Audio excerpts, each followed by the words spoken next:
Greetings to all the viewers. I'm glad to welcome all of you to this international conference on global politics and foreign policy organized by Tillotoma Foundation. Tillotoma Foundation is engaged principally in international relations, financial, strategic, and defense policy discussions. As the conference convener and the director of Tillotoma Foundation, I am very happy to be able to present this conference. I must also thank my colleague, Dr. Anna Valikaya, advisor for Russian Studies and Central Asian Affairs, Tillotoma Foundation, and the conference coordinator for this conference. This conference would focus on the contemporary themes and trends of global politics. It would explore the foreign policy decisions of the major powers in the context of the regional order and the world order. The challenges of the post-COVID international politics will also be discussed. Now, we have two panels for this conference. I would first like to introduce the first panel.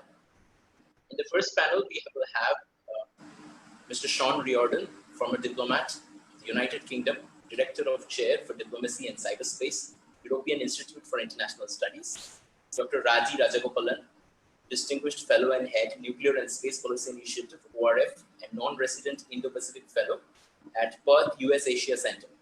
We also have Dr. Geeta, Kochhar, Assistant Professor at the Center for Chinese and Southeast Asian Studies at the Jawaharlal Nehru University. Now, we are very happy to have as the chair for this conference, for this panel, Ambassador Gauri Shankar Gupta. He's a former Indian ambassador to Mongolia, Hungary, and Bosnia and Herzegovina, and a former High Commissioner of India to Trinidad and Tobago, Commonwealth of Dominica, Grenada, and Montserrat. He has also been the former Indian Deputy Permanent Representative to UNESCO. So, without further ado, we would like to get away the conference. So, over to Dr. Thank you very much. First of all, I would like to thank once again Tillotoma Foundation for organizing this wonderful conference this afternoon, having a very distinguished panel of speakers. In fact, I'm looking forward to hear all of them. And they include Mr. Shaun Riordan, former diplomat from the United Kingdom, Dr. Rajagopalan, Distinguished Fellow and Head of Nuclear and Space Policy Initiative, ORF, and Dr. Geeta Kochhar, Assistant Professor, Center for the Chinese and Southeast Asian Studies, JNU. And of course, Professor Surender Bhutani, who will be joining us a little later. He is a Senior Fellow at the University of Oxford. So welcome to all the distinguished panel speakers, all the audience who are joining us this afternoon. And I would like to request Mr. Shaun Riordan to start his presentation to begin the conference. Dr. Shaun Riordan, please. Thank you very much, and thank you very much for the invitation to speak at this interesting workshop. I wanted to look at how the outbreak of COVID-19 has impacted on international relations and diplomacy. And I think we can say that it's done so in three different areas. The first is that it has accelerated or increased the confrontation between the US and China. The second is that it has increased the conflict between different foreign policy agendas, and particularly security agendas. And thirdly, it's increased the digitalization of diplomacy. Now, I'd like to focus on, in particular, on the last two, although they are related, all of them.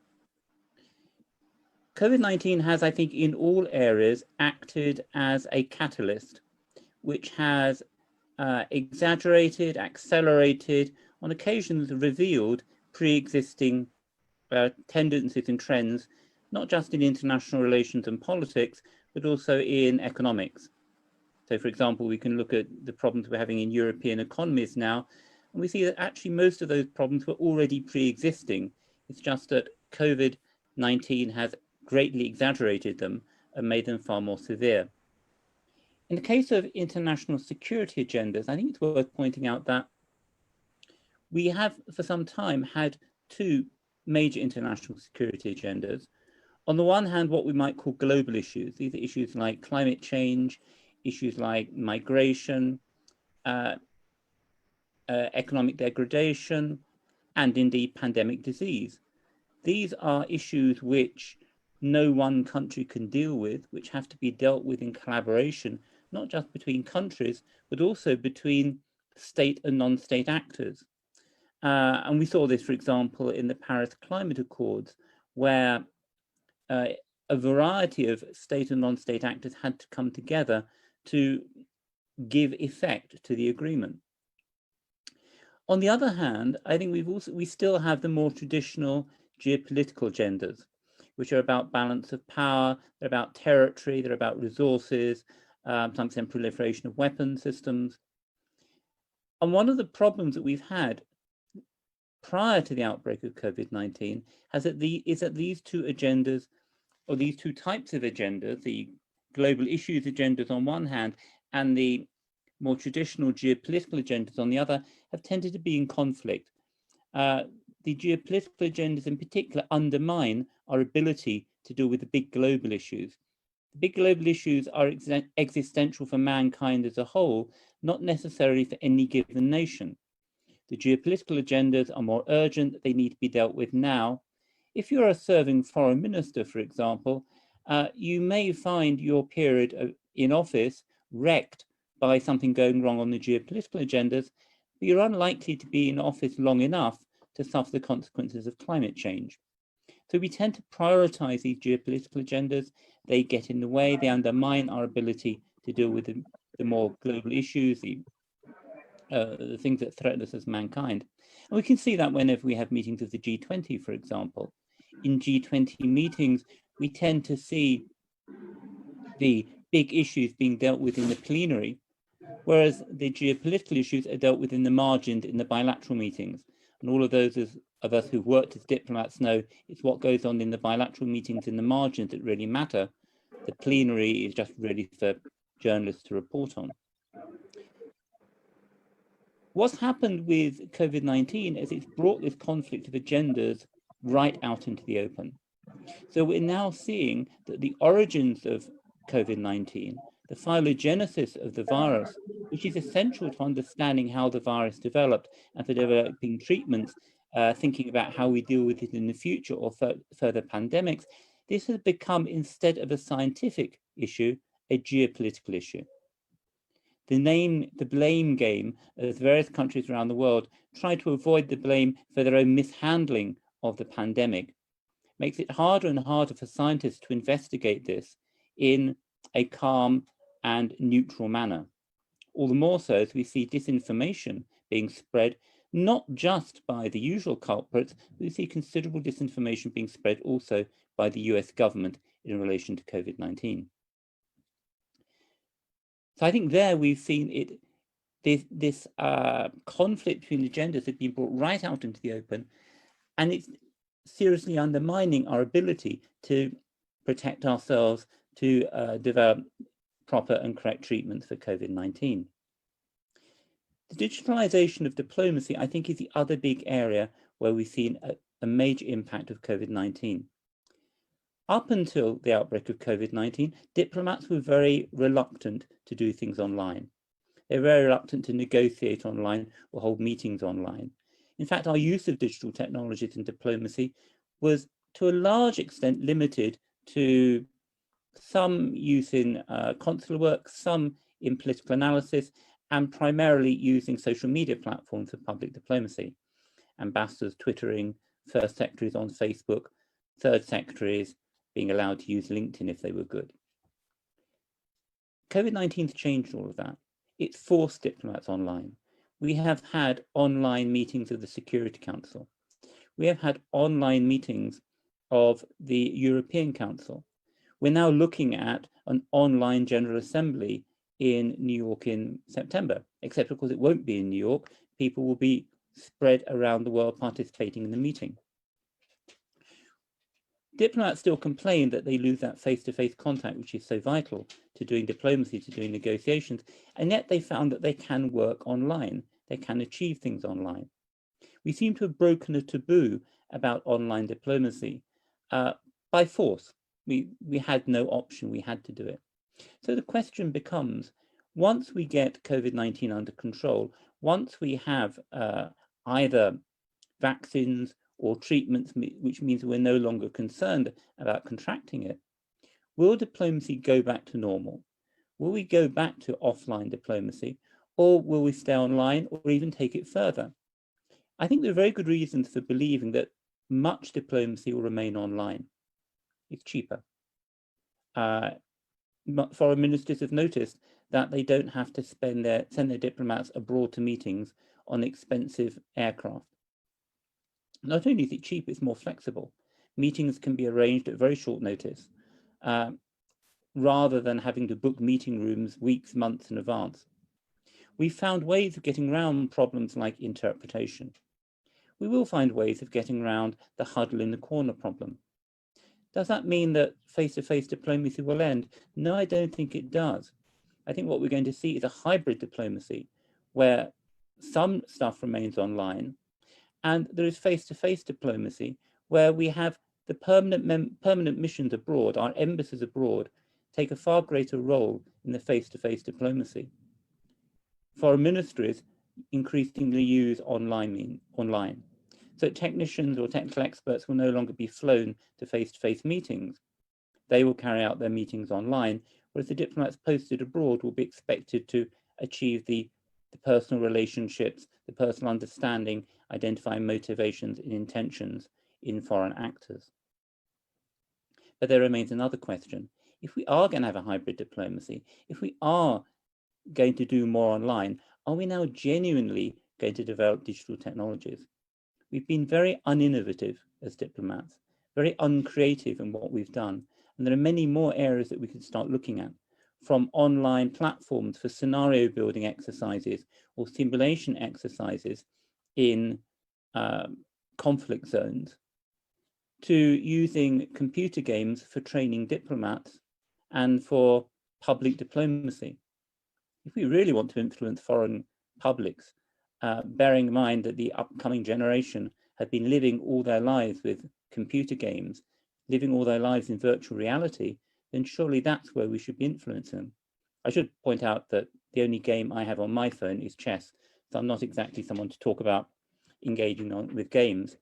But yet we need to think further about, as this new generation comes forward, who have been playing computer games all their lives, are they going to be willing to take more innovative approaches to policy making? And most policy making, most foreign ministries is still linear. It's still something that I would recognize from when I first started in the depths of the Cold War, preparing papers with the problem, the recommendation, the background, and the argument. Are we going to see diplomats in future being much more willing to use computer games and simulations to explore the possibility or the policy spaces? How far would the digital revolution go now that COVID has broken some of the banks, some of the taboos, and some of the rules? So I will leave that there. I will leave those questions there, and I hope you found this interesting and useful.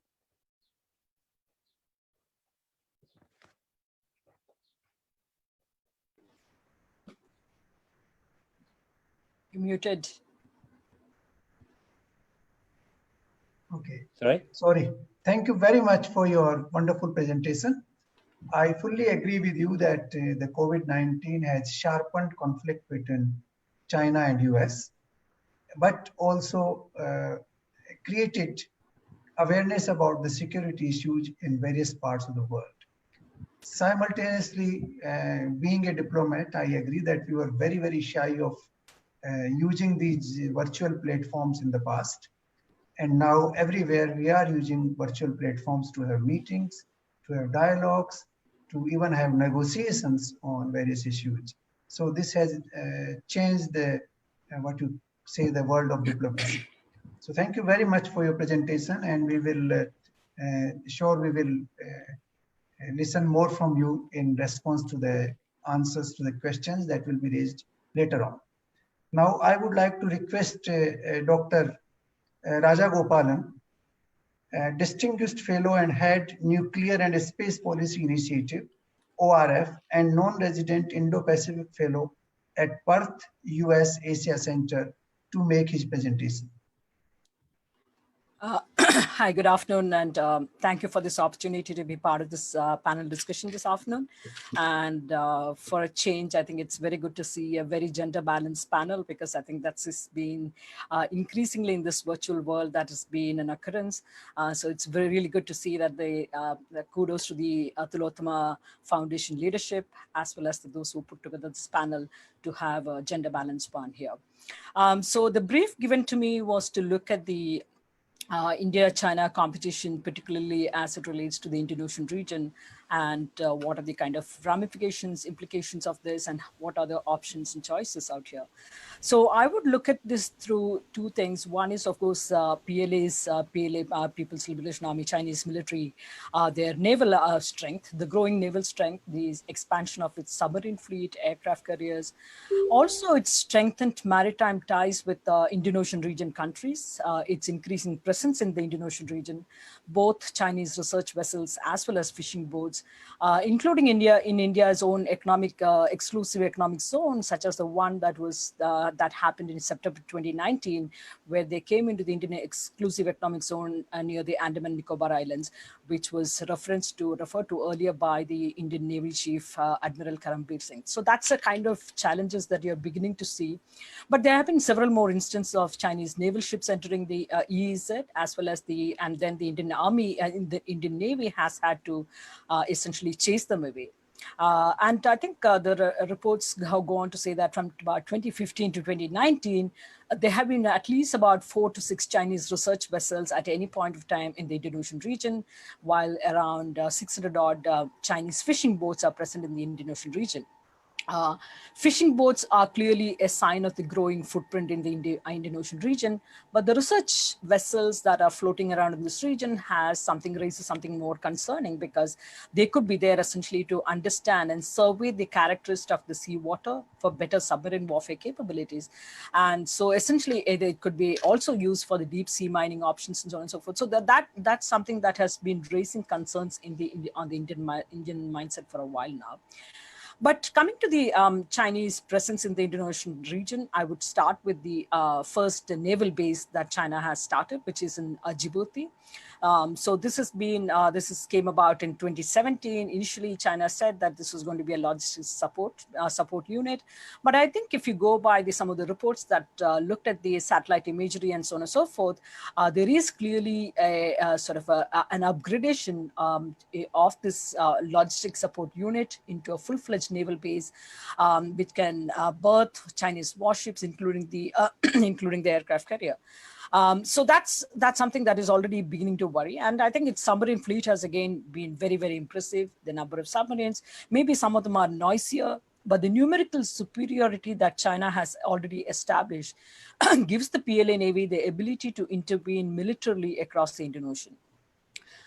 China's military presence in the Western Indian Ocean was again on display while partnering with Russia and Iran last year in a joint naval exercises late last year in December in the Western Indian Ocean and the Gulf of Oman. Coming to another aspect, China-Pakistan, for instance, the naval exercises again included last year, beginning of the year, included frigates, destroyers, fast attack crafts, and so on and so forth, and trying out their air and subsurface assets. Marines and special forces were also part of this exercise, and I think China-Pakistan collaboration is set to strengthen further, with China planning to build 4 more additional advanced naval ships for Pakistan, fitted with weapons systems for anti-ship, anti-submarine, and air defense equipment, and so on and so forth. Then I think the other aspect on the China-Pakistan front is the Gwadar port, which has already been in the highlight. But there is also the possibility, at least reports came out in 2018. It is further reports are not there, but I think 2018 it came out very clearly that China is also developing an air and naval facility called Jiwani, about 80 kilometers to the west of the Gwadar port. It's supposed to be also very close, fairly close to the Chabar port in Iran on the Gulf of Oman. But Gwadar itself is becoming more sensitive because the kind of, again, advancements, upgradations being undertaken at the Gwadar facility, even though it is run by a China communication construction company engaged in a number of civil engineering projects. But the security that is assigned to this particular facility, it seems a little odd and is fairly extensive. Going by the recent satellite pictures, they show that they have anti-vehicle berms, security fences, sentry posts, elevated guard towers, and so on and so forth. And therefore, there is quite a bit of sort of speculation as to what China is up to, even with regard to the Gwadar port.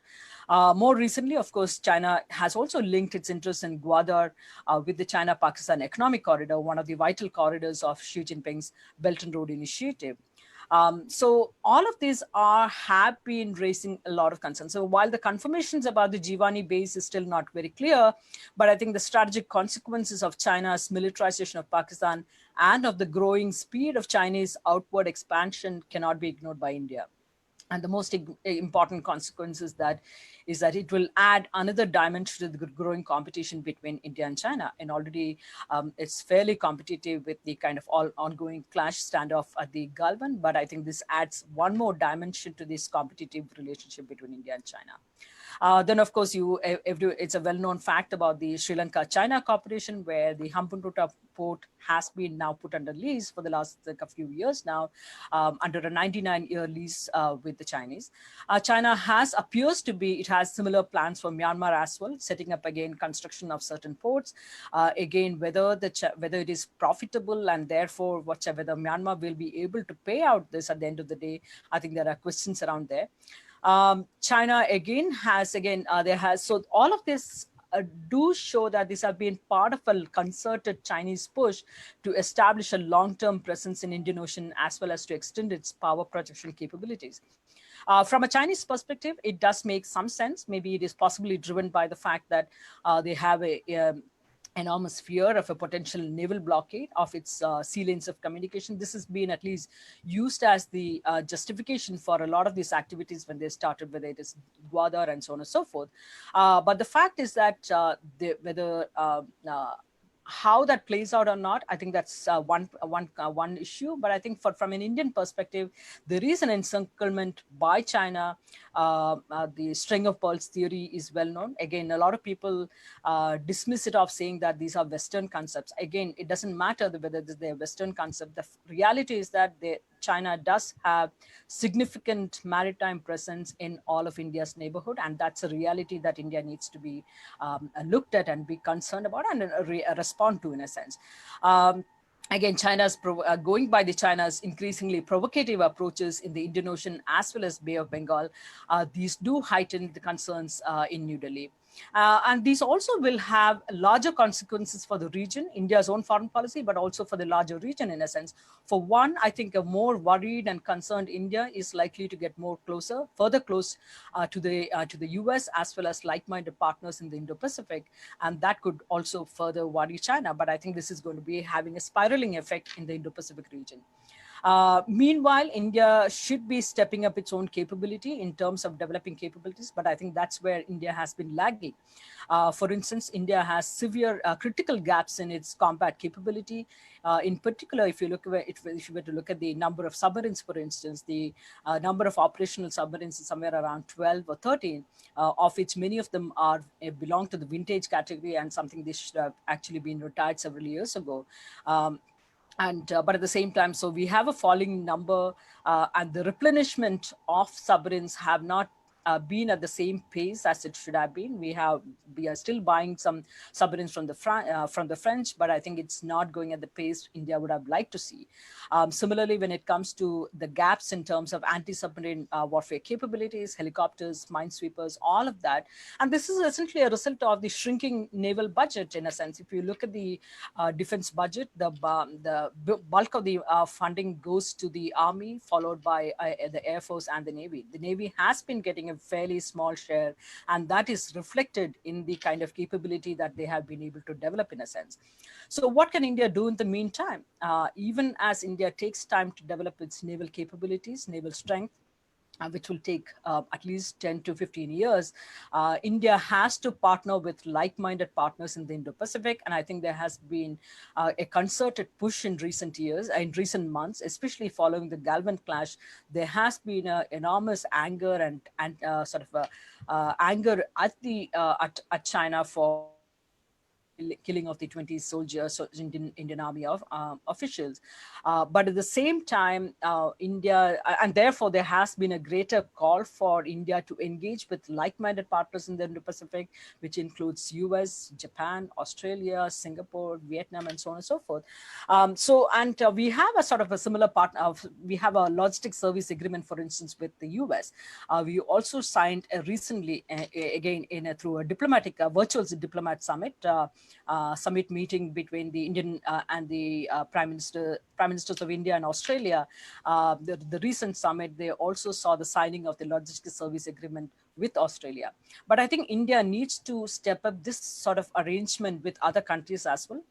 And I think we are in fairly advanced stages of reaching a similar agreement with the Japanese. And I think we have to step up this process so that we do have arrangements such as this with Japan, Australia, France, Singapore, and so on and so forth.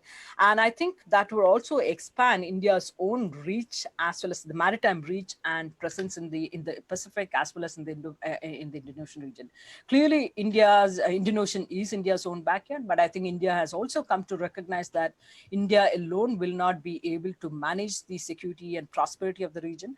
And therefore, in 2014, when Modi talked about reorienting India's Indian Ocean approach, we did talk about bringing in like-minded partners into this particular game. And I think that's a very smart strategy, so that India has control over the Indian Ocean, but at the same time, we do have a partnership with similar countries, similar like-minded partners who are also able to ensure peace, stability, and prosperity in the Indo-Pacific region, in the Indian Ocean region.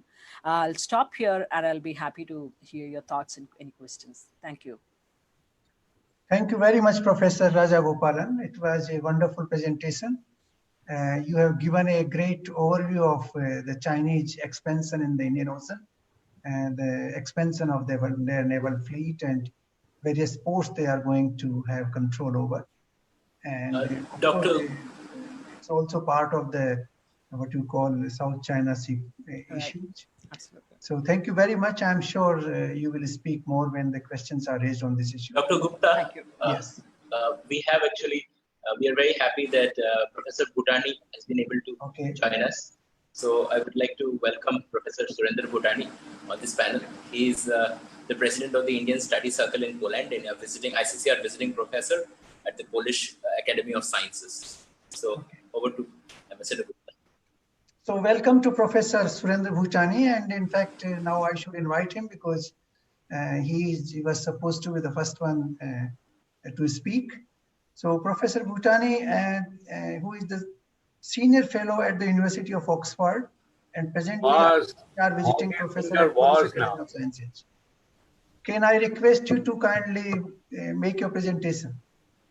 Listen, I was not prepared for anything. I just got a call, but I was impressed with the, I will, since I'm an old man, I will call her Raji. She gave a wonderful presentation, you know. And I had the fortune of spending 5 years in the Defense Institute when I started my career from 73 to 78. And my director was K. Subramaniam, whose son is the foreign minister now. My problem with these beautiful ideas, I used to joke with a friend of mine who was a naval chief who unfortunately was sacked by Atal Bihari Vajpayee and George Fernandez, Vishnu Bhagwat. So I had visited his frigates, etc. And I used to always joke with him, look, our Indian Navy is just a coastal guard. We don't have enough money to spend such a big coast. And unless we become what you call economically a big power, we cannot do anything. Today we are fighting against a wall, which is China, you know. Frankly speaking, India is a bankrupt country now. Where from you will generate money? Americans are not give you anything on a silver platter. They will use you as and when they feel like using it. You cannot use them for anything. You have a wonderful, what you call equipment you are getting from Israel. But Israelis need money. Nothing comes free. Even the erstwhile Soviet Union or Russian Federation, everyone wants money, and India doesn't have the money. So for, I mean, it's nice to say all these things and to say what is the present day reality. But deep in our hearts, we should realize we are a very weak country. And I don't say that we should create anything more to confront China.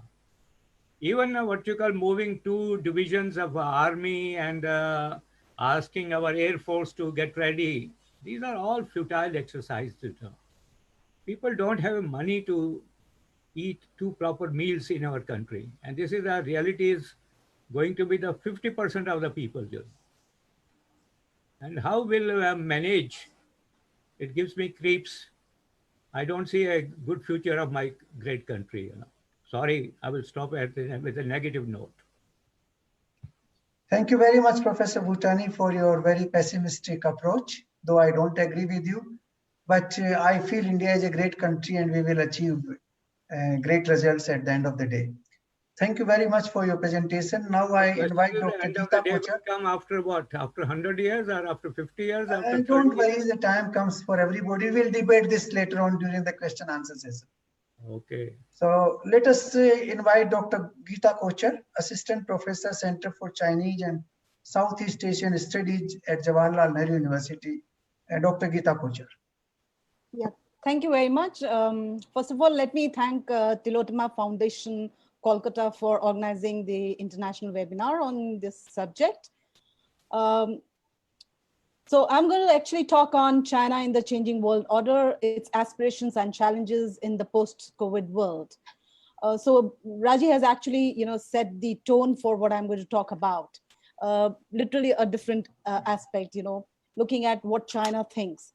So what I feel is that the world is actually undergoing massive disruptions where each state is making its own space and playing a unique role, whether we see big and major powers or medium and small powers. However, the push towards these revisions began much before the COVID-19 pandemics. Undeniably, the rise of China has accentuated the need for reforming the established institutions and built alternatives that began challenging the sole superpower that is US. The intense US-China trade war was a precursor to the many changes that will reshape world order. And all this happened before the pandemics actually hit us. So US retreat from globalization under President Trump, the Brexit, and the rise of other multiple players, including India, demanding a multipolar world were all actions and behaviors to see that the world takes a new shape, probably giving a rise to Asian century. So what were aspirations of China? So the first thing is that what are the aspirations of China and what is the larger objective of China under the current president Xi Jinping? The broader spectrum of China's path of economic rise is rooted in late leader Deng Xiaoping in 1980s vision of reform and open door policy that has a long-term planning till 2050. So the rise of Xi has just further advanced the objectives that China has been achieving step by step, while becoming the second largest economy in the world. Xi has proposed the notion of building China Dream with two centennial goals. One, to build a moderately prosperous society with the goal of elimination of poverty by 2021. In fact, they wanted to do it by 2020, but now because of the challenges of COVID-19 to the economy, 2021 was the goal, so probably they would be able to do that. And the second goal, centennial goal, is to make China into a fully developed nation by 2049. And for this, Xi Jinping has a specific timeline. He said by 2035, China will basically realize socialist modernization by narrowing the gap between the rich and the poor and improving the environment significantly. And in the second stage, from 2035 to 2050, China will become a leading global power and attain common prosperity. So let me flag certain issues of what are China's aspirations. There was this talk about political system reforms and intra-party democracy within China that was there during the previous leaderships, Jiang Zemin and Hu Jintao, but all this has declined. What does that mean is that, there are clear signals of Xi retaining the lifelong position. And this indicates that the world would need to deal with the strong leadership in China, who's increasingly having an assertive posture. The second thing is that in 2018, there was a wave of amazing China narrative within China. And that was a consolidation over the China model. It meant that China's model suits its national conditions and the Chinese need to feel proud of it. It also meant that other countries can adopt and follow the model, provided they are looking for development of economies and uplifting the lives of the people. For this, China has linked it to Made in China 2025 vision. The third thing is that President Xi has propagated 4 confidences in China. The first confidence is in the path that China has chosen, that is the communist path rather than the democratic path. Second, it is confident in the theories of the party. Third, he is propagating that the confidence in the system that China has, which is basically the socialism with Chinese characteristics, redefined under Xi as socialism with Chinese characteristics in the new era. And fourth confidence is in China's unique civilization. And all these are rooted with the fourth point that I want to flag is the surrendering of 4 consciousness that China has. The consciousness of the need to maintain political integrity, think about the bigger picture and uphold the leadership core, also align with the, keep in alignment. And all of these had, something called as the 2 protections as the basis. What it meant was to protect the core status of General Secretary Xi Jinping and also protect the central unified leadership of the Central Committee of the CCP. What does this mean is that China was confident over its achievements and was conscious of the position it wants to attain. Hence, China's foreign policy was based on the guiding principle of 100 years of humiliation that it has suffered in the past. In Chinese perception, each of the control of the transfer of territory in history is defined as humiliation by external and imperialist forces. Therefore, China wants to regain its lost glory in what she calls as the rejuvenation of the Chinese nation. This rejuvenation and policy implementation means promoting something called as the BRI, the Belt and Road Initiative, the RCEP, and etc. And also establishing alternative institutions like the AIIB, NDB, and also the transactions in Chinese currency so that the Chinese currency is internationalized. The other aspect of this rejuvenation is visible in building something called as the Greater China, i.e. Reuniting all the territories, including Taiwan. So China states that it will not become a hegemonic state like the US, as what it proposes to become is a benign hegemony, which Professor Yuan Shui Tong from China, Tsinghua University, calls it as the what we call as the Wang Tao or something like the Ram Rajya. Okay. Yet many of us, view this as rise of power, to use Tianxia concept, which is called as the all under one roof model, or what we see as the revival of the tributary system. So these are somewhat clearly articulated in what she has called the community of common destiny for humans. Now, these are promoted under the new paradigms of Belt and Road Initiative, like in the post-COVID world, under digital Silk Road, health Silk Road, and things like that. So the pandemics have made these more daunting tasks, as China is highly dependent on export-led growth. With global economic slowdown and breakdown in supply chains, China will need to look inwards through though US-China trade war had already awakened the consciousness of the Chinese leaders to not be highly dependent on outer world. Yet China's expectations under President Xi, with his grand strategy of BRI, has to link economies and create connectivity. This also encompassed his aspirations of leading the world as a major power, either surpassing the US or at least standing tall as a parallel power. So what are the challenges for China? I just flagged few points on that. The first challenge is the technological war. The technology war in the post-COVID World War, there are many states, especially democratic powers, that seem to come close on many issues that have led to the pandemics.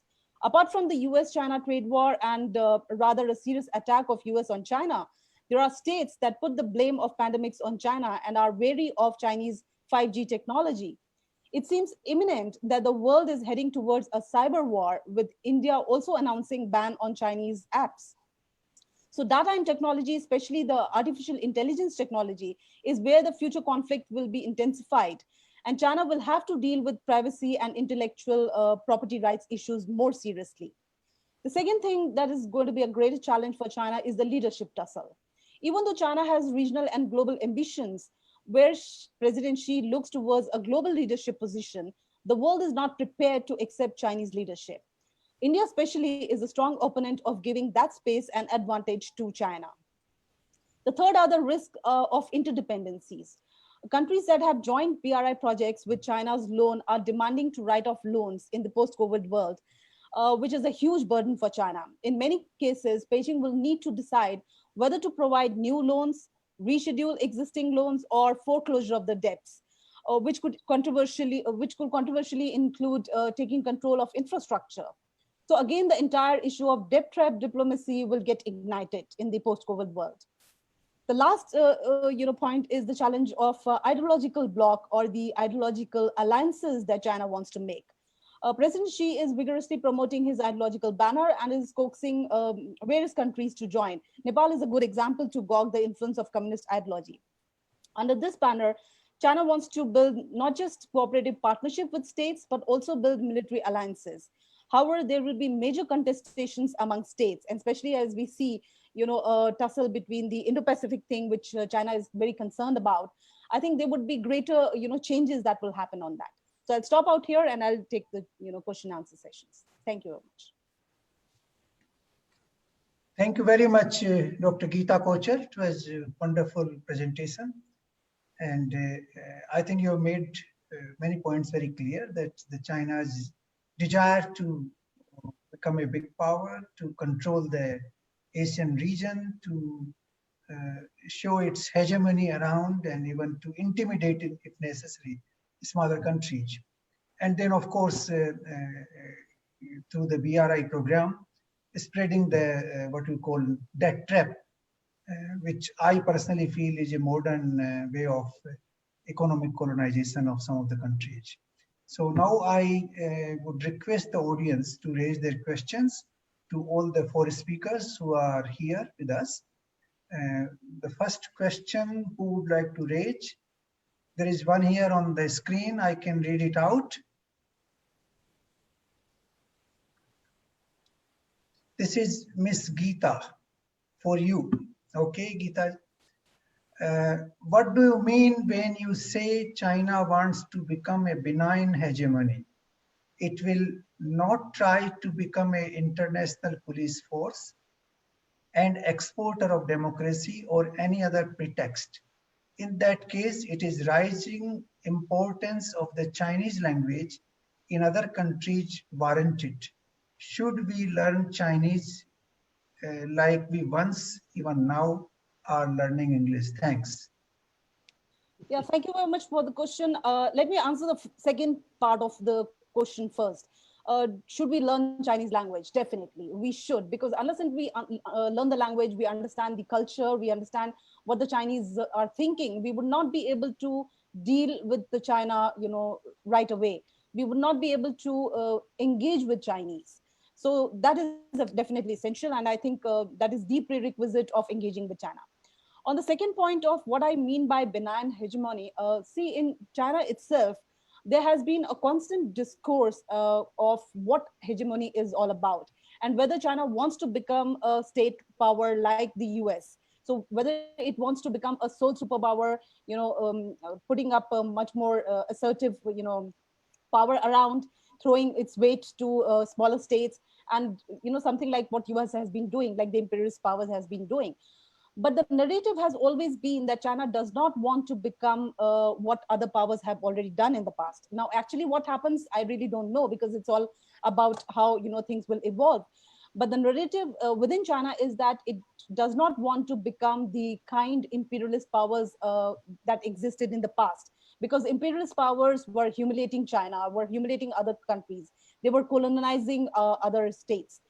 So what China wants to project to the whole world is it will not become a hegemonic power, but it will be something, as I said, Professor Yan Shuidong has really classically, defined it as something called as the Wang Tao diplomacy.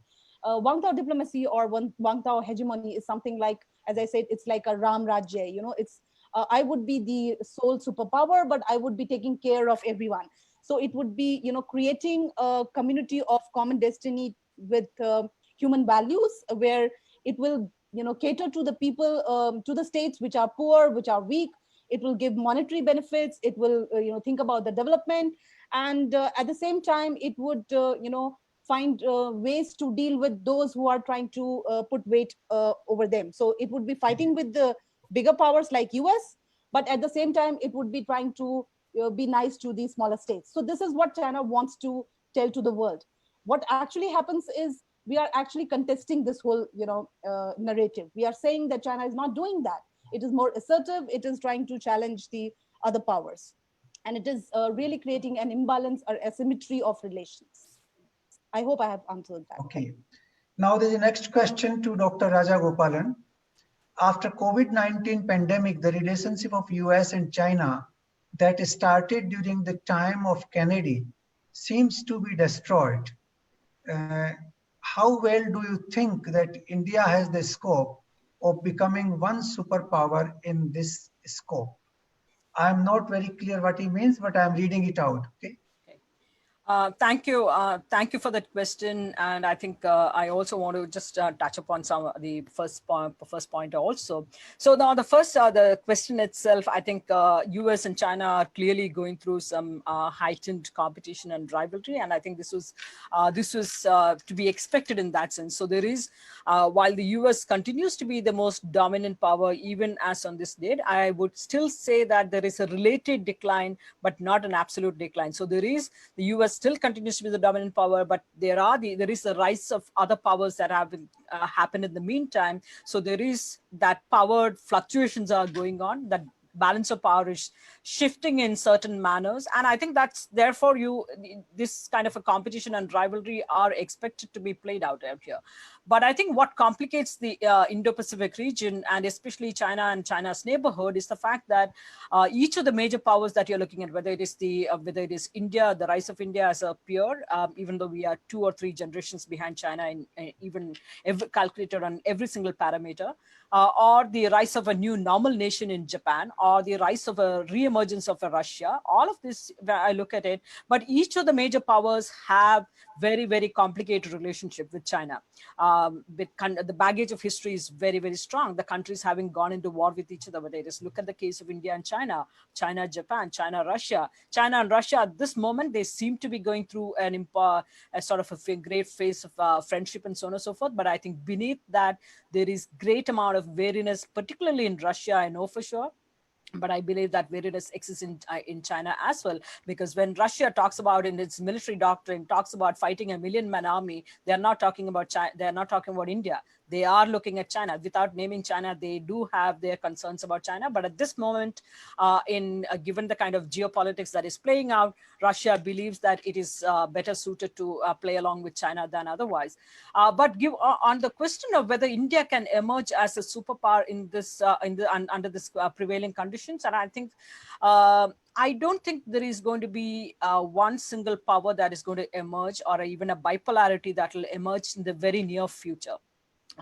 China is aiming for that. China is the second largest economy, second largest power on various counts. But I think we, at this point of time, we are still looking at a very multipolar world order. How well is India positioned itself in this regard? I think India has a lot of problems, a lot of internal issues it needs to take care of before it can actually emerge as a strong pole. But I think what we are going to see, unlike in the past where you saw a very strong 2 poles in a sense between the US and the USSR, I think the next evolving situation is likely to be a multipolar world order, the power somewhat dispersed among a large number of countries. So power is not going to be concentrated in 1 or 2 major poles. There may be some focus between the US and China, but I think the power is not going to be significantly different if you start comparing with the 3rd and the 4th and 5th set of powers in that sense. One other point on the whole benign sort of hegemony, and I think that's something again very interesting concept. And the Chinese have been putting out a lot of these kind of concepts, peaceful coexistence and benign hegemony and so on and so forth. But I think ask the neighbors of China, they will tell you what it is to live under the Chinese neighborhood. They have a very different narrative to say, and so. And the problem with China today is that there is a huge gap between the Chinese rhetoric and China's actions. China's actions speak louder than their words. And I think even this year, in the middle of the COVID-19 pandemic, China has been harassing every single neighbor, from whether it is starting from Indonesia, Malaysia, Vietnam, Philippines. On the east, you have Japan, Taiwan, and of course, India. And of course, they haven't spared other countries as well, using economic coercion, whether it is with Sweden, South Korea, you have Australia, Canada, they have angered. So the number of countries that they have angered even during the pandemic with their kind of aggressive actions speak louder than their concept of benign hegemony in a sense. Thank you. Thank you. Thank you very much. Thank you. Now I have a question for Mr. Shaun Riordan. When can we see diplomats and nation states to set up the humanist temperament for diplomacy instead of nationalist one, while performing diplomacy in multilateral forums such as United Nations? Before Mr. Shaun Riordan answers this question, I'll request the technical side to please put the speaker on the main screen so that everybody can see him properly. Thank you. Okay, I will beg your indulgence I'd like to just comment very quickly on what's been discussed, because although I didn't speak about it earlier, I am actually a former British China hand, in that I served in the embassy in Beijing for 5 years. And I can confirm what Dr. Geeta said. You really must learn Mandarin if you want to understand China, having done it and having suffered accordingly. I'd like to make one very quick comment, and that is, I think the Anglosphere, the English-speaking nations, see the rise of China differently to a country like India. That in the Anglosphere, what we're seeing at the moment is a resentment at the loss of influence. If you think about international rules and the way we govern the world, it's very much a European invention, which then has been imposed on the rest of the world. And the rest of the world has, until recently, had to accept European rules for managing international relations. I think there's a good deal of resentment, particularly in the English-speaking nations, like the UK, like Australia, and definitely the United States. This is resentment that perhaps other countries have a right to make rules. Other countries manage things better than we do. We're not necessarily the best at doing things, and we're going to have to learn some humility in dealing with all countries, like China, like India. And I think what we're actually looking at is a situation very much like the 19th century among the European powers, in which you have one predominant power, one superpower, which in the 19th century was the British Empire. It's now the United States of America. But you have a lot of other powers that are able to operate freely, that they don't have to do what the superpower tells them. And they're competing for power, competing for influence at the same time. And I think that actually affects the question that you've asked me, because diplomats ultimately do what their governments ask them to do. Diplomats ultimately have to obey the instructions of their governments. And if governments are getting more nationalistic, if governments are getting more drawn into this competition for influence, for balance of power, for territories and the like, then it's very difficult for diplomats not to be involved. And that becomes one of the problems, that when we're looking for ways in which we can deal with these big human issues, the big global issues, we've also got the same diplomats who are trying to deal with that are getting instruction from their governments to compete for power, to compete for influence. So one area I think will be interesting in the future is if we can start using digital technologies to effect reform in the United Nations, in effect by bypassing the reform problems. There is no way we're going to be able to reform the Security Council.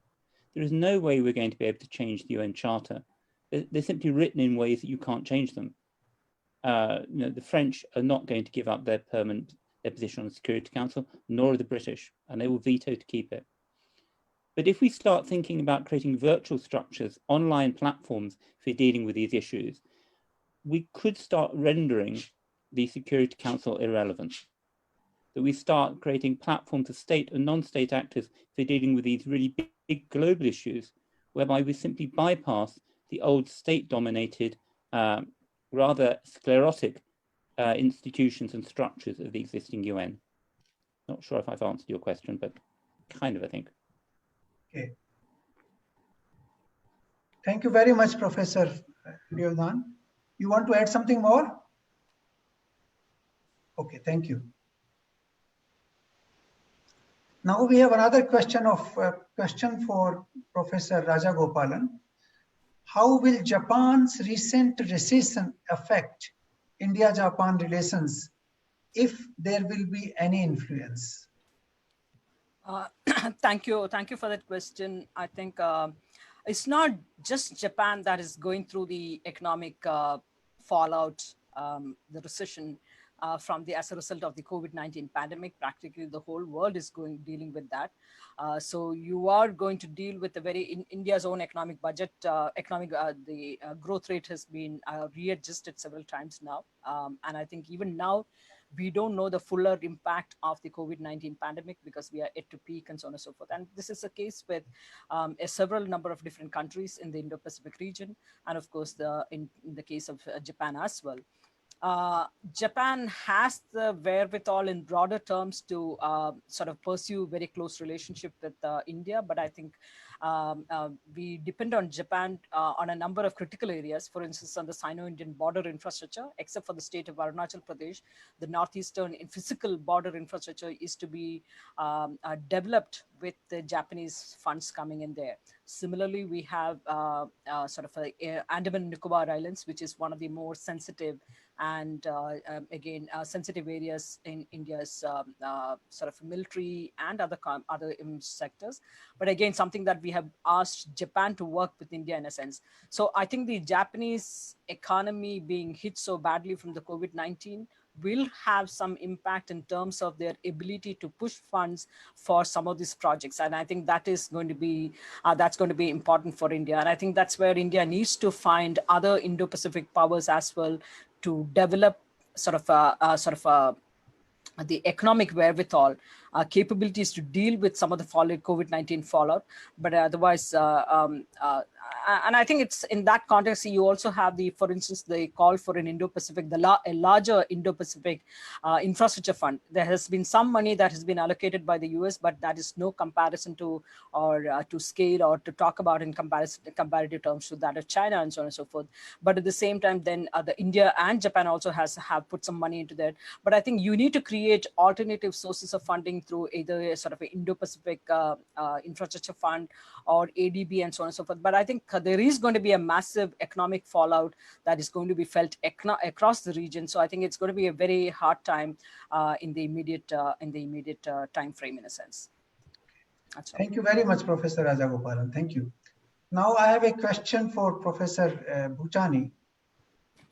What do you think its present leadership is cut off Indians' relationship from whole neighborhoods? And nowadays, is India face no friendly behavior from bigger power also? This is not very properly structured, but the meaning is that has the government been is cutting off our relations with neighborhood? Professor Bhutani. Thank you very much. First of all, I must congratulate a young lady from JNU who spoke very lucidly on China. And then British diplomat who served in Beijing. So he has the first-hand information. In my own family, my brother also was served in Beijing, but in the late 50s. And he has written a book also on the China-India. So this is the personal thing. And the problem with us is, with our neighbors, Bhutan wants to become Nepal, Nepal wants to become Sri Lanka, Sri Lanka wants to become Bangladesh, Bangladesh wants to become Pakistan, and Pakistan wants to become India. Whatever we do with our neighbors, they will be always angry with us because we are a very big country. Economically may not be that strong, but size-wise, and every country feels threatened to an extent. And coming back to what our leadership has done, leadership, sorry to say, in the last 6 years have completely failed in each and every sphere, whether it's the economic affairs or in the foreign affairs. Somehow, when you give a power to one person, you have seen what is happening to China. The power has gone to one person, and he has made a 10 somersaults. If he had agreed to the old policy of the great man that China should not do anything with its neighbor or with other people till 2030, things would have become much different. The same thing is here in India. The gentleman who is ruling India was in a tremendous speech without realizing that things are were and are beyond his comprehension. He is not fully equipped. He is not well educated. And he is surrounded by psychophants only. So unfortunately, our neighbors, whether we like it or not, will remain angry with us. Everyone wants a bigger slice of cake from us, and we are not in a position. If we can't control Nepal, how we can control tomorrow Bangladesh or Sri Lanka? Pakistan will remain permanently enemy with us. So this is my answer. Sorry, Okay, I thank you spoke in very a very much. blunt manner. Thank you very much. Now I have another question for Professor Geeta Kochhar. Since Indian culture has had a blueprint on China through yoga, Bollywood, film and music, what will be the reception of the Chinese citizens post the ban of Chinese applications in India? And learning of the reports that India is moving towards an anti-China world, do you think the citizens will be more aggressive in boycotting yoga, cuisine, and Bollywood films? So this is what to Professor Geeta Kochhar. And the technical people, please put Mrs. Kochhar on the main screen. Yeah, thank you very much for the question. Let me first clarify one thing. This yoga, Bollywood films or music, it is not state promoted in China. It was the people who started to have a shift towards, the healthy living, and they started practicing yoga. They wanted to have certain kinds of entertainment beyond what they were looking in China. So they started watching Bollywood films.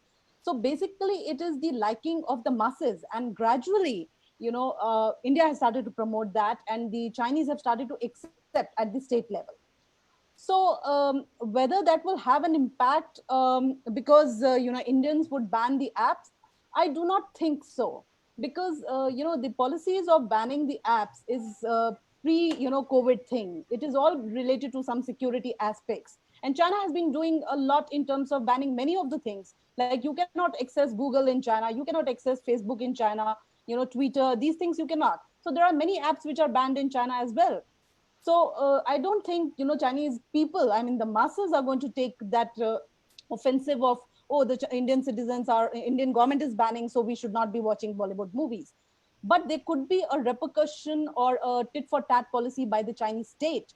Maybe they can put a ban on the Bollywood movies, or restrict. They've already been restricting, but they can further restrict the propagation of yoga, which, for example, in Nepal happened. Nepal, blocked all the Indian media TV channels as a tit for tat policy. So the state can do that.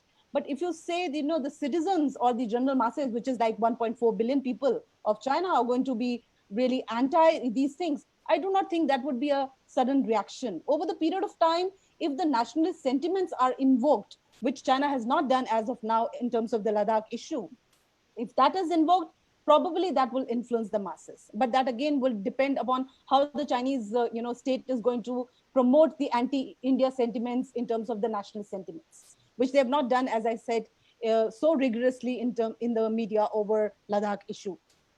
Yeah, thank you. Okay, so we will have a last question now for Mr. Shaun Riordan. How has the online platform or online learning affected the nations that are not used to dealing with online platforms? If yes, in what way? And this actually is going to be one of the really big challenges of diplomacy and digital diplomacy going forward. We have found that there are many countries in the global south, particularly within Africa, but not exclusively, that simply do not have reliable internet connections. And if you don't have reliable internet connections, that means that those countries are being excluded in many ways. So they're being excluded from taking part in online debates, whether in Geneva or New York with the United Nations. They may be in online debates, but suddenly find that they lose their connections, so that they're not getting the influence that they should have. Again, it's reinforcing the idea that northern countries have an advantage in decision making because they've got better developed technology.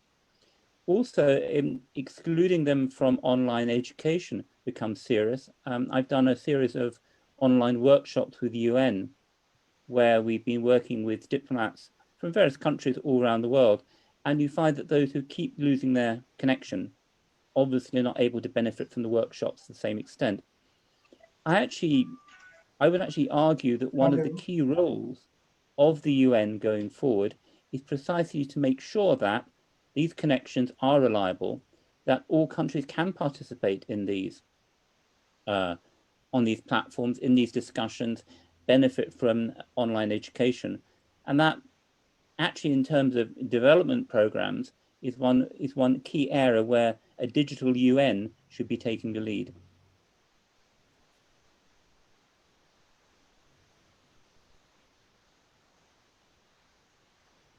You're muted. Yeah, okay. Thank you very much, Professor Riordan. It was a wonderful explanation you have given. And I agree with you that, a lot of countries have problem with internet. A lot of countries don't have all those facilities, and they will have problem in adapting to that. So now I was told that we have a little more time at our hand, and therefore we can have some more questions. And let me see if I can ask one question, if you agree. You see, in the recent past, there have been arguments given that China was humiliated, and therefore they are trying to re-emerge as a global power, overtaking that humiliation. I think that argument can apply to India as well, because India was the greatest economic power in the world until 17th century. If you look at the statistics of world trade, India dominated almost 30% of global trade till about 17th century. And of course, India had cultural influence all over, but we have not adopted the same approach that, okay, we were humiliated, we were subjected to colonization, and therefore we should come back and become hegemonistic power. So I would like to have reaction from Professor Rajagopalan and others as well, that how do you justify China becoming a expansionist, hegemonistic power, intimidating its neighbor, using its economic might as well as military might to intimidate them, and try to create problems with the smaller neighbors, including Bhutan. So how do you explain that? Thank you, Chair. I think that's a really good question to look at as to why countries in Asia who have had very similar experiences in terms of going through colonialism and so on and so forth, but come out in a very, very different ways. I think that's a sort of a, I can't pinpointedly say as to why that's been the case, but I think you cannot go back so much into the history to make your territorial claims and historical claims and so on and so forth. Then in that case, India can be India can spread its wings very far and wide. Half of South Asia won't exist as it is today, and even half of some of the Southeast Asian countries won't be there. So there is certain date upon which you decide, okay, these are the modern times, and we are not going to go back into history to, and how far will you go back into the history to make those territorial claims? That's the particular point. And I think that's why you have increasing tensions between China and all of its neighbors. And I think the other fact about it that we have, like I said during the presentation, the baggage of history is very, very strong in each of these cases. And how the fact that you have continuing unresolved border and territorial issues, the sovereignty issues, are only complicating the issues, because today you have the simultaneous rise of 3 or 4 rising powers in Asia. And I think the emergence of 3 or 4 powers, even if there are significant differences in terms of the scale of their power and so on and so forth, China has a very different hegemonic view of its world role. And also within Asia, China would not want to see any peer who's going to be emerging as a competitor. Even though we are 2 generations or 3 generations behind China, China does look at India's even relative emergence, relative rise as a problem, because China does not want to see any peers. China does look at its own world. It has a very exclusive feel to the emerging Asian strategic somewhat framework, whereas India and even Japan to a large extent has a sort of a somewhat an inclusive approach to the Asian strategic framework, and therefore willing to see 2 or 3 rising powers at the same time. So we are willing to take along other countries who are also rising at the same time. But China has a very different hegemonic view, and that's part of the problem. And this has been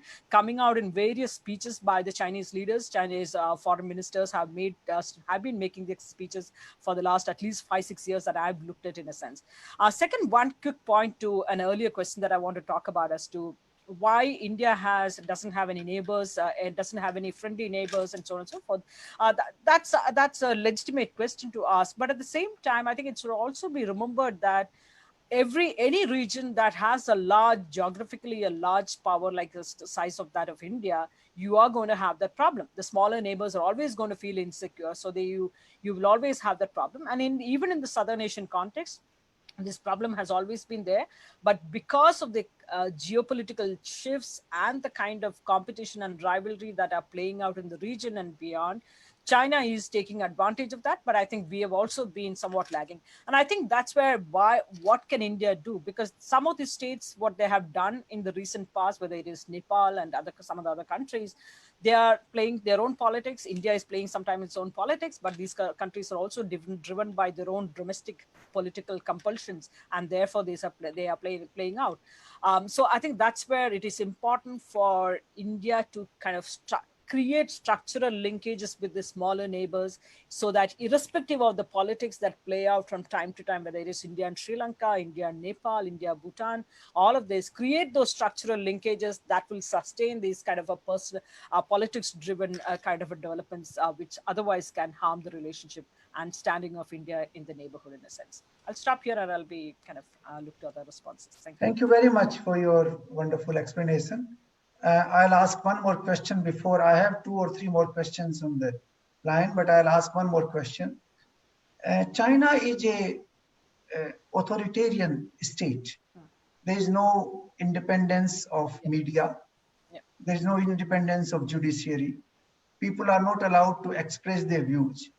Under these kind of circumstances, when you have a large country which is completely autocratic and behaving in a hegemonistic way abroad, don't you see there is a risk that the world order can be completely disturbed and smaller countries can be threatened?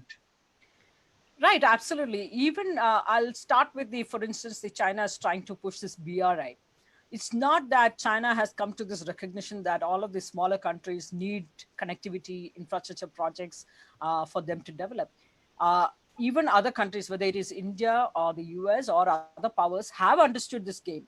But do these small countries have the capacity to absorb the kind of money that is being poured into? Whether they can create a win-win situation. There are lots of jokes about win-win, and is it a win-win for just China and the Communist Party, or Xi Jinping and the Communist Party? But the fact is that it does not create win-win proposition and pushing these countries into debt-trapped situations. And Sri Lanka is the best example. You have many more cases possibly in the making. Going by some of the reports, Pakistan is not entirely happy, but they are not going to, given the overall politics and the geopolitics around these issues, they are not going to come out and say that they are actually running into serious problems dealing with taking on the CPEC projects and so on and so forth. Similar is the case with Myanmar.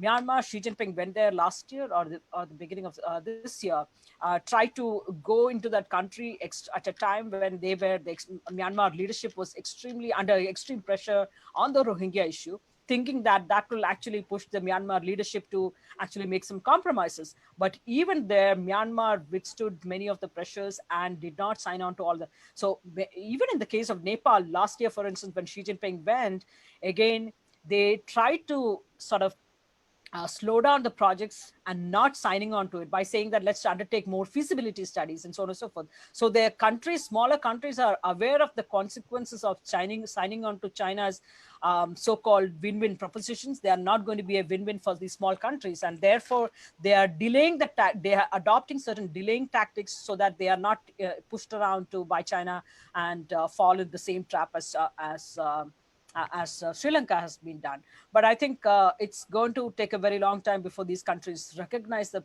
pitfalls of this.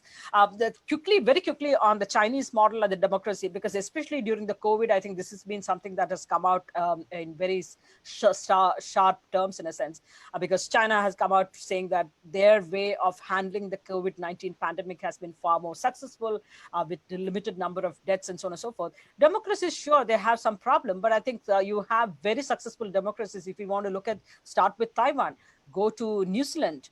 There are a number of countries, successful democracies, who have managed COVID-19 situation without getting out of hand, with minimal number of cases, minimal number of deaths, and so on and so forth. So countries that are democracies can also follow very successful models while dealing with situations such as the pandemic or other problems.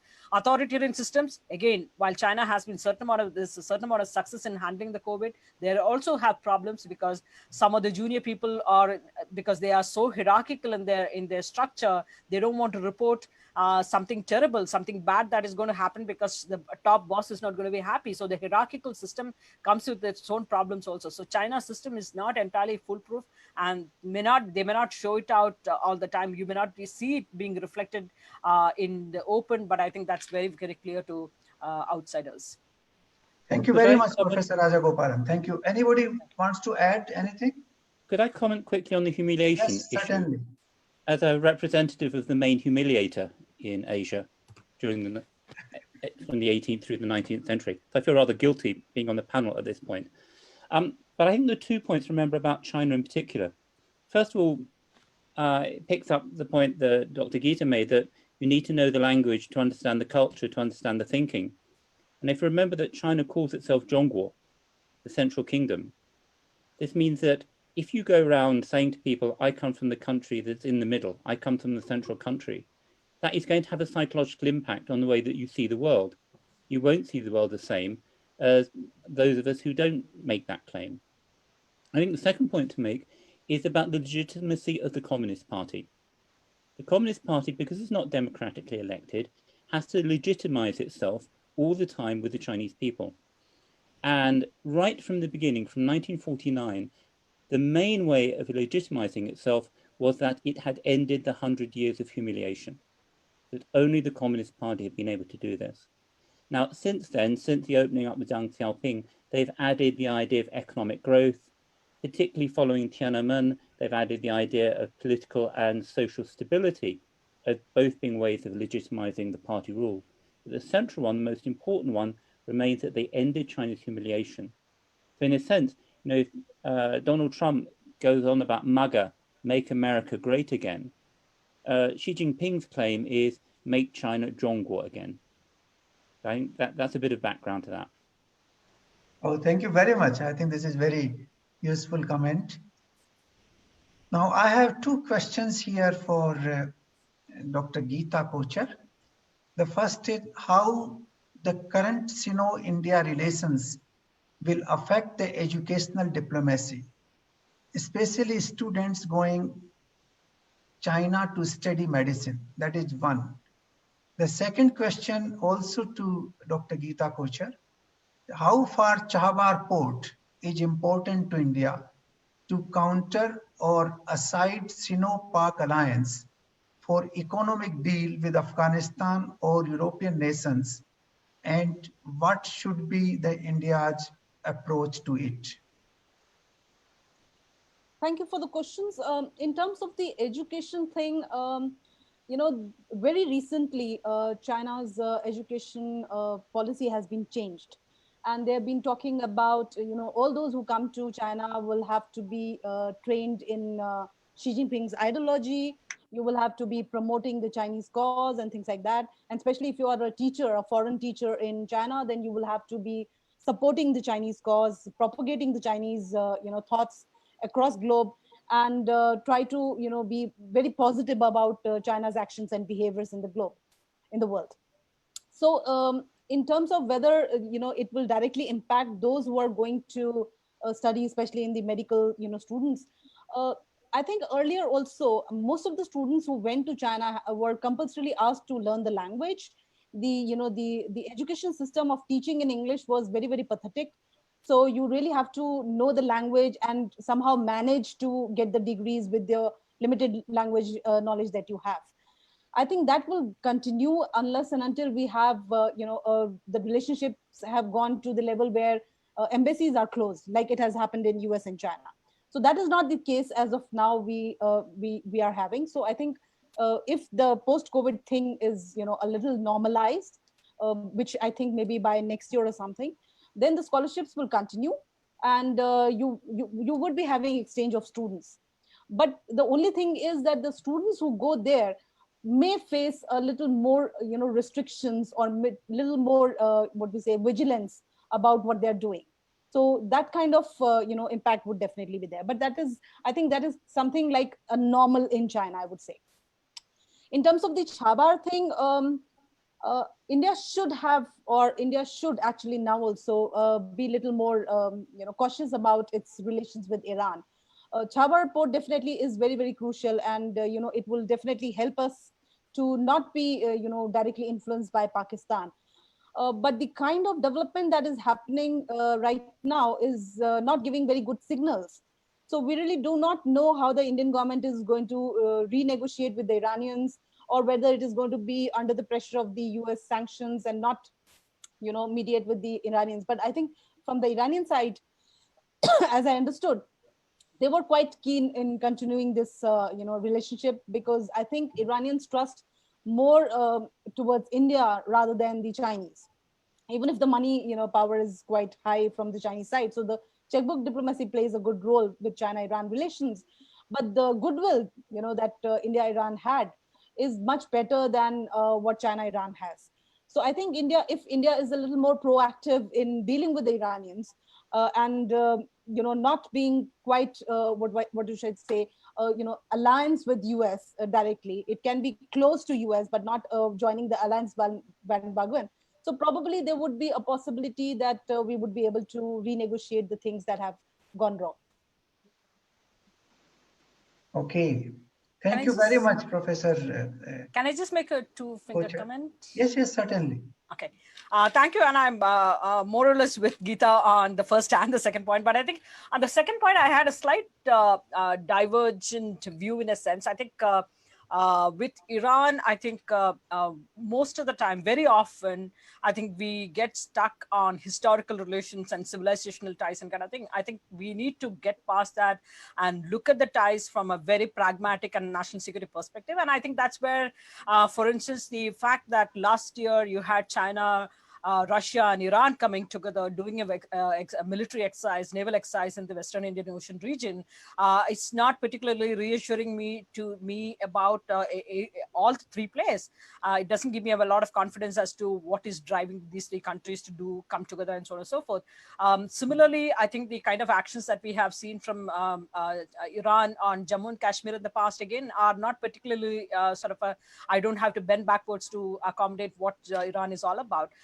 In fact, on the other hand, I would say there have been one of the other areas where we argue is that Iran is important in the energy security context, that they can be future suppliers of gas and so on and so forth. But I think we need to be more mindful of those energy supplying countries today, which is GCC.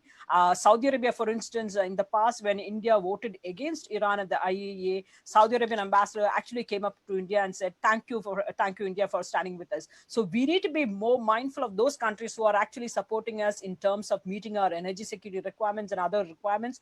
But putting the relationship on a futuristic kind of thing, Iran could be a future partner in supplying in gas and so on, or any sort of energy resources. I think that's not particularly helpful. I think we need to be more mindful of today's partnership. Second, I think looking at from a historical and civilizational point is not going to take us very far, especially in today's turbulent, geopolitically turbulent in Asia. Thank you. Thank you very much, Professor Rajagopalan. Now, I have a question for Dr. Surender Bhutani. Do you think while structuring foreign policy and specifically for the last 6 months, India has opted hyper-nationalist approach while having a Teflon leader like Narendra Modi? Could you explain your question once again? I'm not getting the nuances of your question. This is not my question. I'm reading a question which has been put here on the chat by one of the persons in the audience. I read it again. Do you think while structuring foreign policy and specifically from the last 6 months, India has opted hyper-nationalist approach while having a Teflon leader like Narendra Modi? Well, I will say things the other way around. We have become too nationalist in our domestic policy, but in our external policy, we have not shown that kind of aggressiveness towards any country. Even I will take a cue on just now, Raji was mentioning about Iran.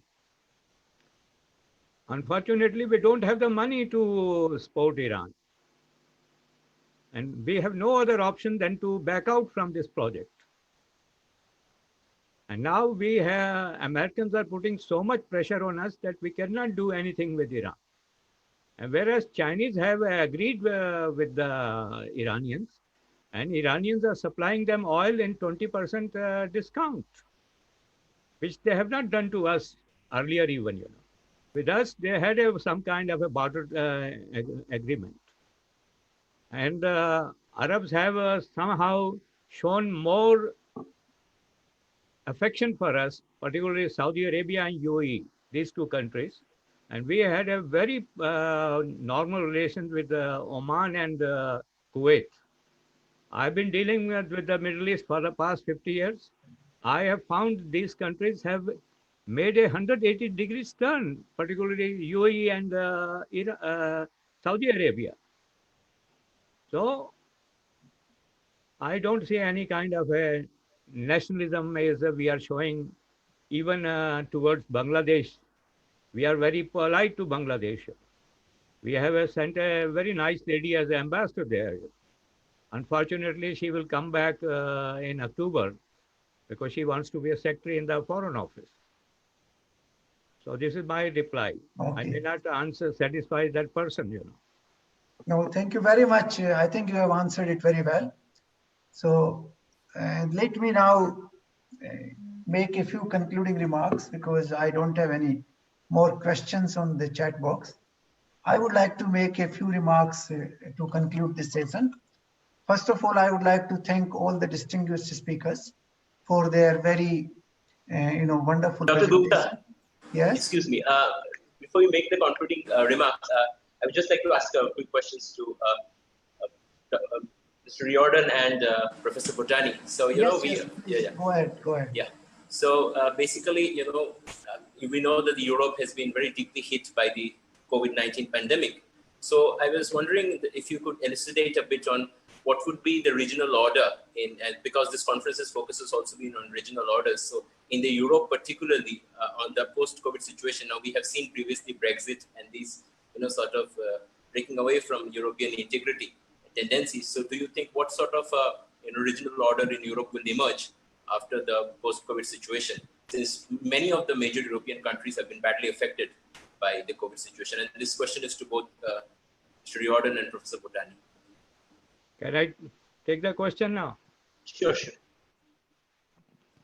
I mean, Europeans, with their loose federation, I will say European Union, have done quite well. I mean, not to the satisfaction of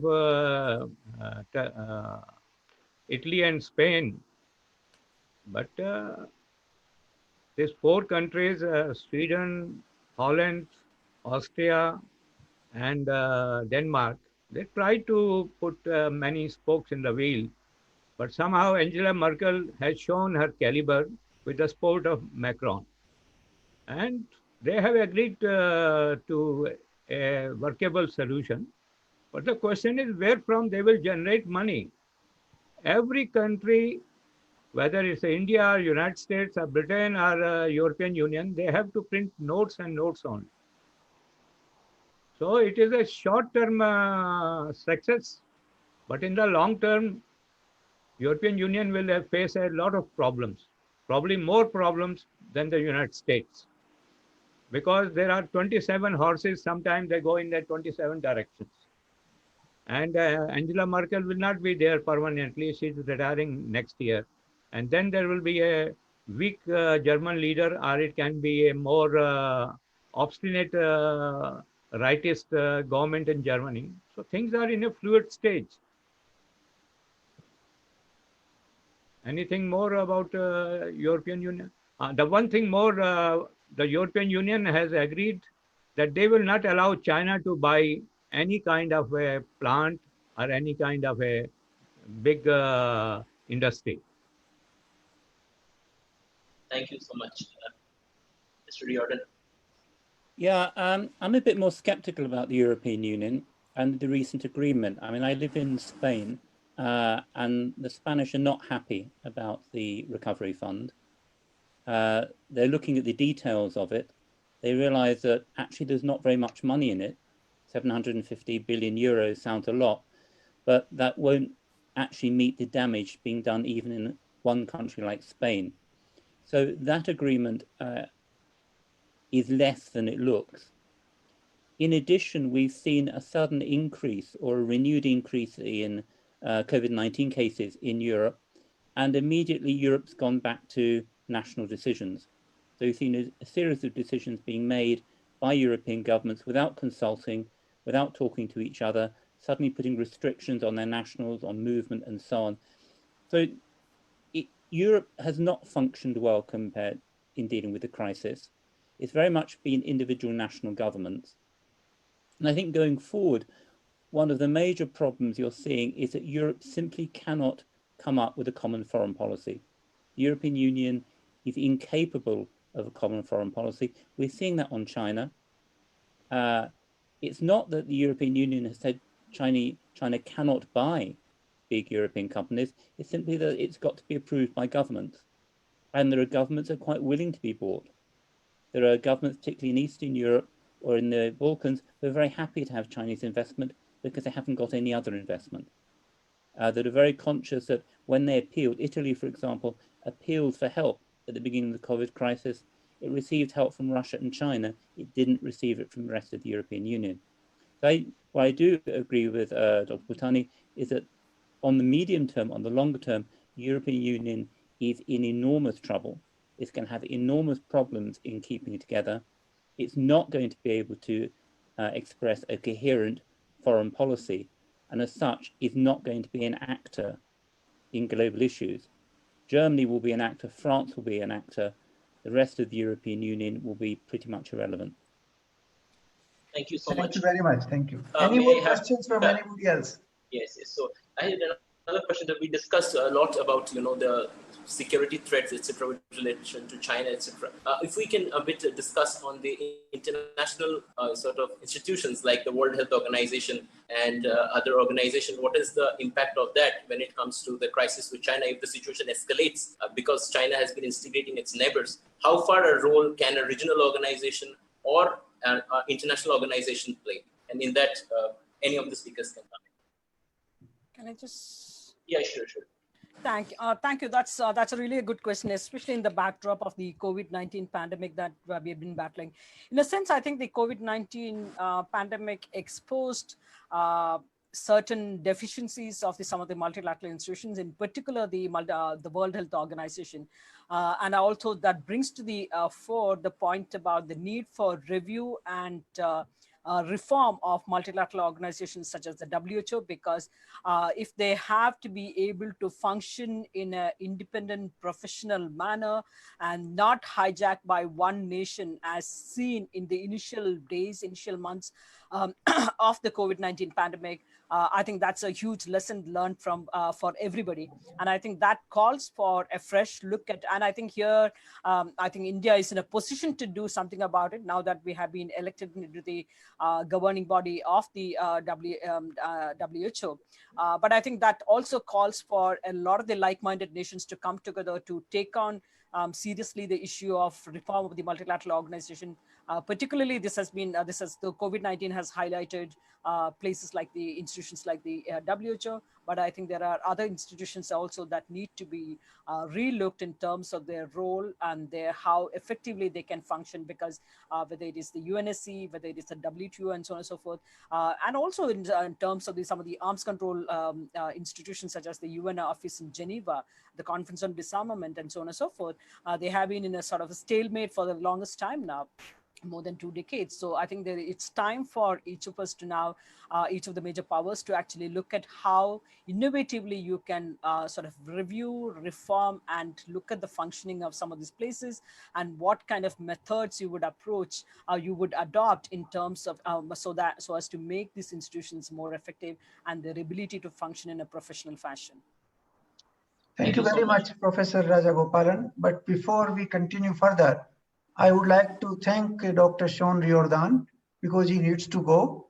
So we would like to thank him profoundly for his participation, for his contribution to this rich debate. And I'm sure we will continue to benefit from his ideas in the future. Thank you very much, Professor Thank you very much. And thank you very much for the invitation. Thank you so much. Wonderful meeting you. So I have a few more questions now, and we can continue because I was told we have a few more minutes. So let us see the questions which are here. And this question is for Professor Bhutani. How credible USA is as an international friend of India? Not very credible. They are in a thick soup. They cannot help you much. They can give you verbal support, like Secretary of State has made a couple of statements, and Trump makes contradictory statements. So nothing worthwhile they have done so far for us. So in future, I don't expect we can rely on the Americans for anything great. We should keep on buying our armaments if we still feel the necessity of those arms from the Russian Federation. They are in the market. They sell things to China, to Turkey, to India, and they have sold even helicopters to Pakistan also. They need money. The same thing Americans do also. You want things from them, pay them money. Unfortunately or fortunately, we have 518 billions in our foreign exchange reserves these days. So every country is interested to get back some money from that our kitty, But we should not spend money on armaments these days. We should spend money on health, which is the most important. It's the national health also. Thank you. Thank you very much, Professor Bhutani. Now, Professor Rajagopalan, yes, you have. Yeah, absolutely. I agree that we need to spend more money on health and other social indicators. That's absolutely health and education, which are absolutely essential. But at the same time, India is not left with an environment where it can choose one or the other. And India's defense spending actually in the last 2 years have been the lowest since the 1962 war. And there are major deficiencies of all kinds. One is, of course, technological changes are happening, including our neighborhood. Countries are buying more and more new technologies, and new technologies are being brought into warfare and so on and so forth. Second, life cycle driven modernization that has to happen. So some of the major platforms which we bought in the 1980s are up for renewal, retirement, and we need to have newer platforms. That's number two. So we cannot afford to choose. We don't have the luxury to choose one over the other. We have on our neighborhood, both on our left and the right, LAC and LOC in turmoil. So we don't have that luxury to choose. Second important thing which is what initially I wanted to come in for, which is that if Russians are selling us money, selling us armaments because they need to buy, they need money because they're selling it to China, they're selling it to Pakistan, they will sell it to others. And you say that Americans are also in for money, then we need to be able to make very calculated decisions based on pragmatism and national security. Today, we have bought, for instance, Su-30 MKI, and we deploy them on the Sino-Indian border. Today, the Russians have given Su-30, a different version of that, to the Chinese. Not only that, to Su-35, a much more advanced platform to the Chinese, and which has national security, military balance implications for India. And I want to be very, very clear whether I want to Russia used to be a country that was reliable at one point of time. Increasingly, that is not the case. Russia feels that they need China more than ever today. And I think we need to be making very, very national security oriented decisions, and not one based on historical feeling and tendencies. Okay, thank you very much. Can I take one last question, or should we conclude now? Hello, I think Professor Bhutani wants to respond, and I think we can first come to Dr. Kochhar and then to Professor Bhutani, and then we can close. Okay. Okay, so Dr. Kochhar, then you are on the line now. Okay. Yeah, so you want me to respond on this particular issue about humiliation? You can respond on the combined questions, I think, on the multilateral on any of the questions. Okay, so first let me take this humiliation thing, which was very interesting actually to point out. If I see from the Chinese side, it's like from the Qing dynasty to the post-liberation, that's the Mao Zedong's period. China has been very, very clear about unifying China in a different manner. So the identity of China, in terms of uniting the language, in terms of uniting how it is going to be relating to all the Chinese, was a very, very significant aspect. India has not done that till today. We do not have a common language. We do not relate to India in a unified manner. So this is one of the problems where we have not been able to take the humiliation aspect so strongly as China has been.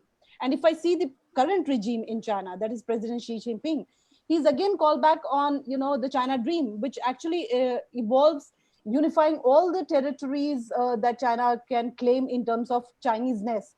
Say, for example, uniting Taiwan as well. They've already done for Hong Kong and Macau. And at the same time, they also want to unify all the diasporic communities of China. So there is a kind of identity with factor which is trying to be united in terms of rejuvenation of Chinese nation, which I think India has not done even if the Modi regime is talking about Akhand Bharat, we have not been able to instill this notion of what this Bharat is, who are the components of this Bharat. I mean, that kind of nationalist sentiments is lacking. And that is where I think we are not really going back to, as Raji, I agree to Raji, we cannot really go back to thousands of years of history, but China is going back to that history. Okay, that's the first thing. The second thing, in terms of the neighbor thing, partially I agree with what Raji was saying. There is a checkbook diplomacy in countries like Nepal. Specifically, I will talk about Nepal. It is trying to be very careful about not to fall into the Sri Lankan kind of a debt trap. But they are really forces of money is being the pull. But it is not just about money. If you see the current regime in Nepal, the communist regime, the Communist Party leaders are being trained in China. There is governance issues that are being taught to the Nepalese government. Apart from that, all the cadres are being trained in the Xi Jinping ideological thought. So there is a total revision of how the politicians are going to think. And the Chinese ambassador, who's placed in Nepal, is quite active in interacting with all the political leaders from top to bottom, including the opposition leaders. So what is shifting is not just about money lure, but it is also about the ideological inclination. There is a total, chaos within Nepal about the MCC project, and Raji must be knowing about that, which is the American, money which is coming to something around 500 billion US dollars, which US is talking about in terms of the MCC project. Yet Nepal had been very, open and very candid in immediately signing the BRI under Prachanda's regime, but it is still pondering over whether it wants to, jump on this MCC project of the US or not. So there is an ideological shift along with the lure for money. I mean, it's not just about checkbook diplomacy. So there is more layers of it which Chinese are playing, and they have been planning for it for a long period of time. I mean, the kind of Chinese engagement with other neighboring states was something like, what Deng Xiaoping said, you hide your capabilities and bide your time. It has, actually worked on multiple layers, from political layers to the social layers, from, educational scholars to, the civil society. And that is what is now reaping then the benefits of closer ties rather than what we have.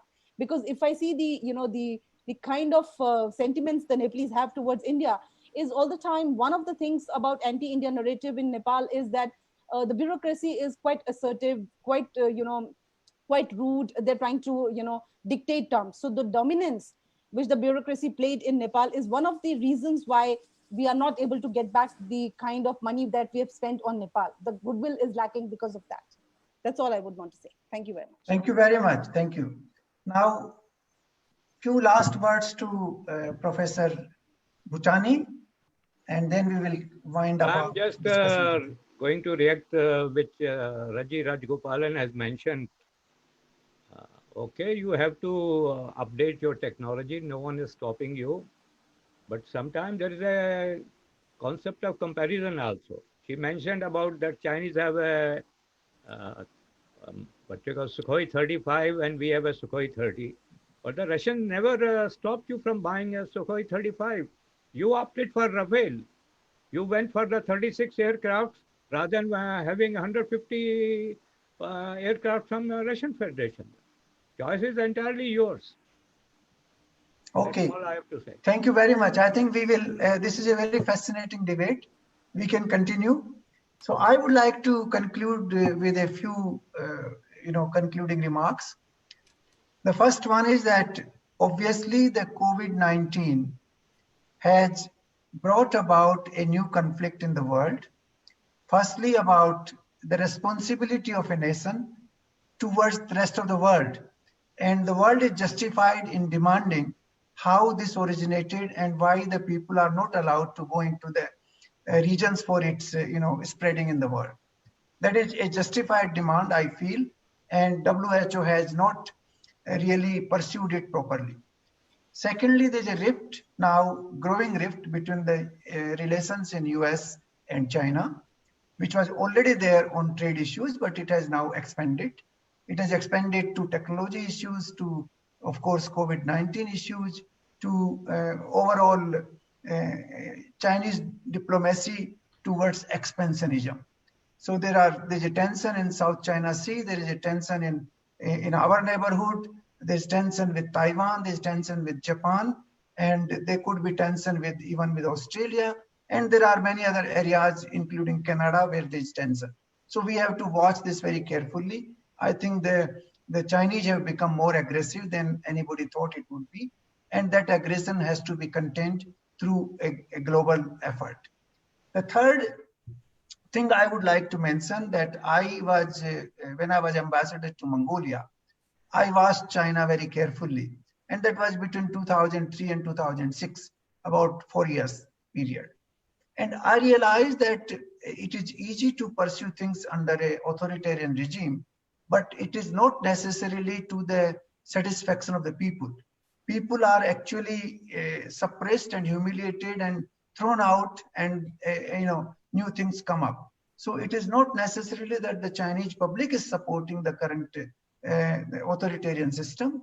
It is only the Chinese Communist Party which is actually enforcing all this.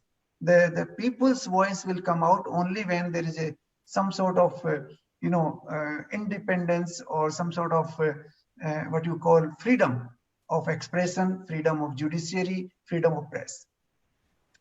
The fourth question, the fourth issue is about the European Union. I think the European Union is somewhat fragmented.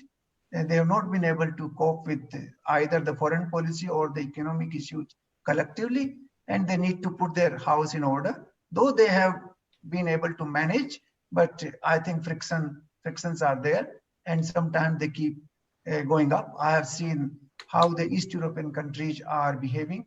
They don't even like, they feel that they are considered as a third-grade countries in the European Union. So there is a sort of rift which has come out more openly in the recent years, and this will continue as the situation becomes more difficult, because these are the trying times, and in these times people try to express their views. So once again, I would like to thank Professor Rajagopalan, Dr. Kochhar, Professor Bhutani, and the